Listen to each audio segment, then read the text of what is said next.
At Willow Gates Landscaping, we've been perfecting the art of beautiful landscaping and hardscaping for our clients. In this pursuit of perfection, we've learned that a clean job site with dust control is incredibly important. It's no surprise that silica dust from hardscaping can be detrimental to humans and their property. Silica dust can ruin things like paint on a car, or possibly a furniture and carpet if the dust seeps in through an open window or in a crack beneath a door. But far worse is the fact that it can build up in your lungs and cause a breathing problem called silicosis, for which there is no cure.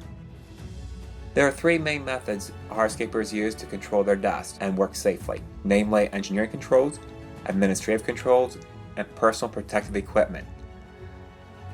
Engineering controls involve using water or vacuum systems to capture the dust. Administrative controls, on the other hand, involve hazard training and written control plans.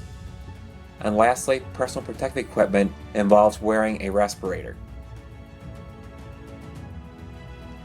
Out of respect for our client's property and concern for the health of our crew, Willow Gates Landscaping has utilized the latest methods in dust control. One of our most effective methods is a powerful central dust collector from Dust Killer Tools.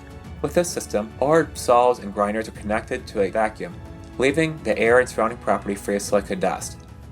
Just one more way we're looking out for you and your property's well-being. Call us today to experience a happier and healthier process for your next landscaping or hardscaping project.